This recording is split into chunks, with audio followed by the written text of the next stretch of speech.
What's up, CHFFL? We're back here again doing another playoff picture video, this time for the High Seas Conference after I did the Toontown yesterday. Reminder, the trade deadline is 2 days from today, Friday, at 3 a.m., which means you really want to get your trades done tomorrow, by tomorrow night. 2 weeks left in the season, and the High Seas Conference has a lot more potential chaos, a lot of tiebreakers that are going to come down to who has the points than I think Toontown did. And remember that if you won both games against your conference rival, head-to-head matchup is the first tiebreaker, and then points for the second. So let's dive on in here. Right now in the standings, Marty and I are sitting at 7-4, Brad and Parker at 6-5. Grant down at 5-6, and then Minnie 2 games out of being in the third playoff spot at 4-7. From a point standpoint, I am about 75 points up on Pa, who has 15-point lead on Grant, which doesn't matter because their head-to-head went to Parker. Grant is up 39 on Brad, who's up 32 on Marty, and then Minnie down at the bottom. Minnie's out of playoff picture because somebody ahead of him has to pick up a win, which officially knocks him out. So I have slides for every team. We're just going to skip over them, though. I'm going to post this slideshow in the chat in case anybody in the High Seas wants to look at their actual situation. We're going to skip ahead to making an assumption, though, that the point differential doesn't change. And we're going to go over how each team makes the playoffs, assuming that the point differential doesn't change. I have the tiebreaker against everybody. So I am pretty much in the playoffs because I don't think 3 teams can possibly get ahead of me. Brad has the head-to-head against Parker. Parker would have the head-to-head against Grant and Marty. Grant has it against Marty and Brad. See, all circles. And then Marty and Brad is not determined yet. They still have one more game to play. Marty won the first game, but Brad has the point lead right now. So important games to circle. These 3 games are really going to decide everything. In addition, Grant has an outside chance at making the playoffs. It's really tight for him, though. He needs a lot of help.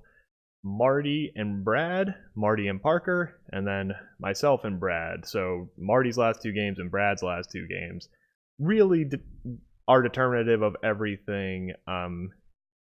Parker still controls his own destiny, I think. Let's go over the summary for each team. If I win out, I win the conference because of record and the head-to-head.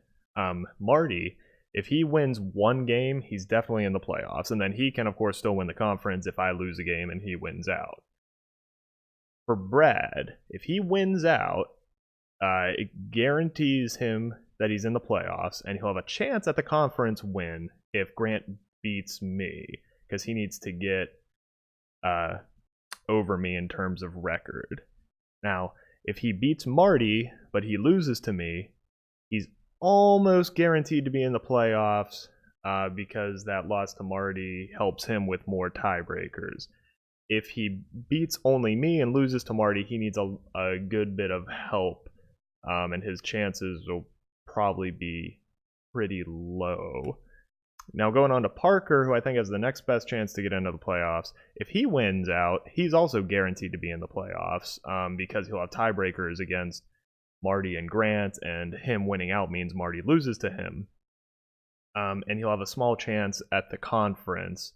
And to win the conference, Parker would need to win out and have Brad beat me. And Marty and Grant pick up extra loss. Now, if Parker only beats his last 2 games are Marty and Minnie. If he beats Marty, he has to root for Brad to do well, because Brad can play Marty and then Parker can hop over him.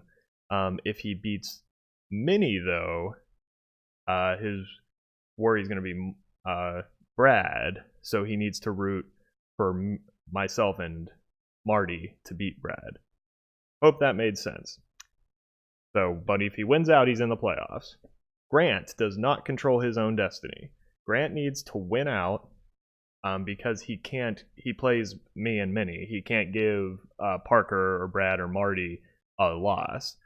And even if Grant wins out, he doesn't make the playoffs if Parker and Marty each win a game, Brad wins out, or Brad wins one game and overcomes the 39-point differential with Grant. I know that we were assuming the points stayed the same. I just wanted to include that option. So Grant has a pretty uphill climb, and he just traded away Zeke. I don't know if I know he was hedging on whether or not to sell off fully. I hope this helps clarify for him.